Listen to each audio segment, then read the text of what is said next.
Hi, everyone. I'm so excited to be here, first of all, amongst all of you, and through my photography, listening to all of your stories and presentations. So I'm excited to bring up fashion and how fashion can actually change the world and make a difference. Regeneration versus sustainability has been a big topic, not only in travel, but in fashion, that now, because it's so dire, we need to leave a place better than we found it. And when I go to all the travel conferences, that is the buzzword of the year. And all the travel conferences where all of our trips need to leave a place better, need to plant trees, need to give back to an organization.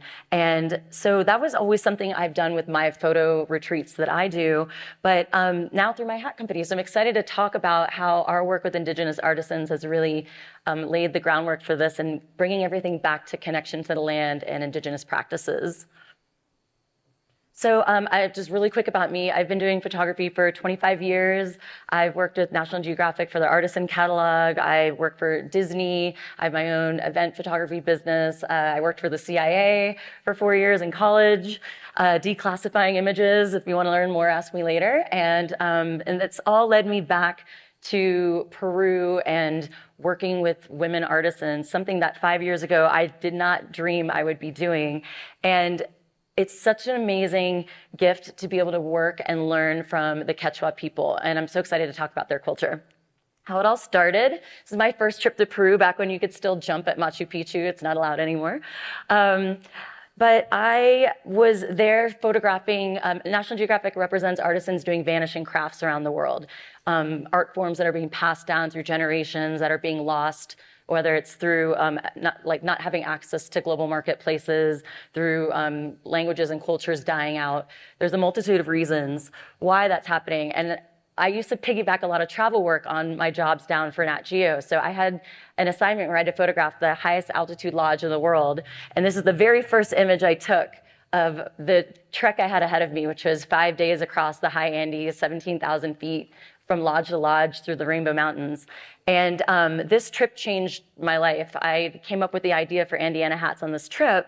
And it was because I was always obsessed with being Indiana Jones my entire life. The whole reason I went to school for photojournalism is I thought I could be an adventurer like Indiana Jones and taking photos around the world. And photography has always been a tool for me to do adventure and to tell stories about causes that I'm very passionate about. So this trip, I was going and hiking through all these amazing villages, and I was doing portraits of all the different Quechua artisans that I found along the way, and I was learning a lot about the spirituality behind hats. So I'm just going to scroll through this and tell you really quickly. Some of you have had an opportunity to talk with me outside at our pop-up and learn a little bit about it, but in the Quechua culture, every village has their own style hat, and their hat says a lot about a person. It's not only a status symbol for them, it talks about how wealthy they are, how many kids they have, how much Spanish blood they have, are they widowed, are they important in the village, what village are they from? You can tell from the style hat. You can also tell by the way they decorate their hat how single they are, how not single they are. And I learned that the more flowers and braids you have, the more super single you are, so I learned that over there. But it's funny, and as you get married, the hats get more dark and black and just like less decorated. And so anyway, I was photographing all these different women and like getting their stories behind why they decorate their hats like this. And I learned that there's a spiritual symbolism behind the hats too. So your hat is your barrier between you and source in the Quechua culture. And it's also covers your third eye chakra, your crown chakra, if you want to get a little woo about it. But it is, if you think about it in the history of hats, anyone who's important, like a king or a bishop or somebody, pope, they have something on their head. And I don't think that's an accident. It is your energy and guarding your energy. And so I loved this idea. And as I was hiking, I was thinking, oh my God, I would love to get these hats to the US somehow through National Geographic, their catalog. And so I asked them when I was there shooting, why don't you sell these hats in your catalog that these artisans are making? And they were like, it's a logistical nightmare. We don't want to deal with that. We can't get their hats to Lima, to our office. And I was like, why don't I start a company that could get the hats to your office in Lima so you could sell them so they could have more income opportunities? How hard could that be? And so then I realized that starting an internet online sales e-commerce company with a group of people that don't have a written language, they speak an ancient language and have no access to the internet, and most of the time no roads to their villages. I realized was a pretty actually difficult undertaking, but I took it as a challenge. So my girlfriend and I decided after that hike, we called it Andeana as an homage to Indiana Jones, but also made in the Andes. But also Indiana Jones, his character was modeled after the Yale professor that Hiram Bingham that rediscovered in 1911 Machu Picchu. And so it's really funny that the character Indiana Jones was modeled after Hiram Bingham. So it kind of came back full circle with that. But fashion, this particular hat is worn in Maras, and the top hats, which I love, they till in the fields and they do everything in these top hats, actually show that they have more Spanish heritage and they're proud of it.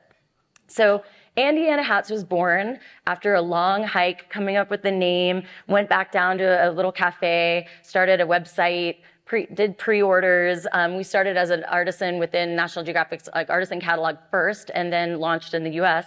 And I realized that I wanted to bring the spirituality and the consciousness of the Quechua people into the fashion, because everything they wear is from the earth, from the ingredients that they use to, get the wool from the alpacas, to get the natural dyes from plants and flowers around them, to the backstrap looms with alpaca bones, the way that they've been weaving for centuries. The hat molds themselves have been made by their great-great-great-grandparents, and they use the same hat molds. And it's something that's been passed down through the women in their lineage, the weaving specifically. And it is something that not only is preserving their culture, but it is a statement of pride, and it is also being connected back to the earth. They give homage to Pachamama, which is Mother Earth. Whenever they till the field, whenever they take any plant from it, whenever they weave, they ask her permission, and they don't leave any waste. If they need a bag, they weave it. You don't find plastic waste and unnecessary things, and all the dyes and everything are natural dyes, so it leaves no waste, the product. So these are some of the hats I just wanted to show. So now, as a photographer, I'm photographing models wearing the hats, and we're selling them online, and my home is turned into a hat shrine. And this is, but it's really funny because when I go back there, I realize how much the making of these products and how much being conscious about what you're wearing is actually helping these communities tremendously and lifting a lot of these women out of poverty. And I just wanted to talk about, because right now, and I've heard this as a common theme throughout this whole conference, is that spreading Indigenous knowledge and learning from each other is the time.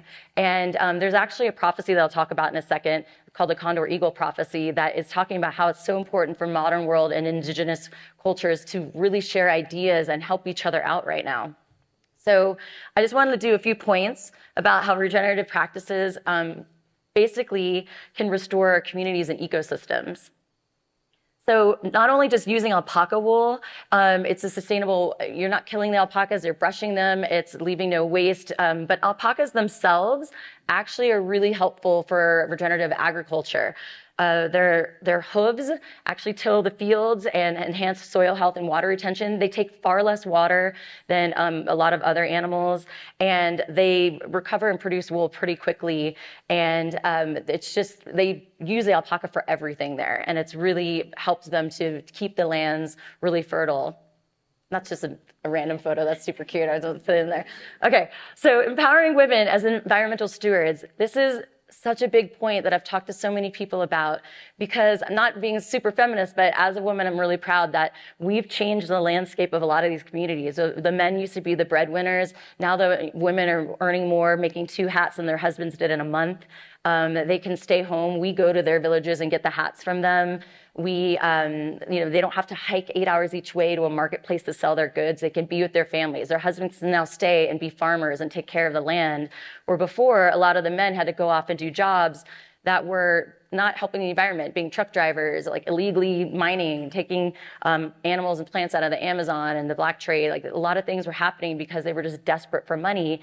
And when those things were happening, the artisan crafts the women had to stay back and take care of a lot of the men's jobs and stop being artisans.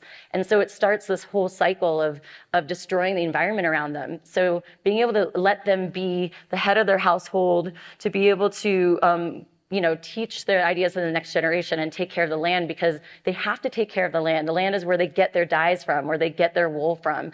So it's really just by creating this fashion and keeping weaving alive, it's actually helping their environment significantly. So fashion is a daily personal choice. I'm very, very passionate about conscious shopping and making people, like Western world, more aware of what they are buying. Instead of wanting to go to the Amazon.com, go to the actual Amazon and meet these tribes and see what they're doing and how these crafts are helping the planet and helping, your choices online and what you purchase can really, really make a difference in other places of the world, the lungs of our planet.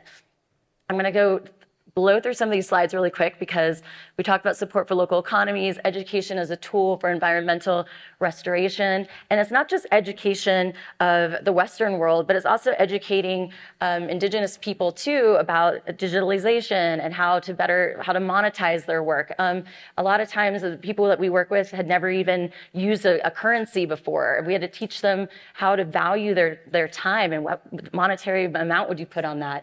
And doing all kinds of classes for entrepreneurship and helping them to be their own business owners.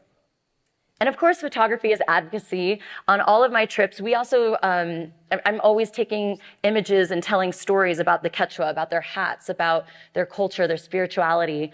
And promoting responsible travel, I think, is really important.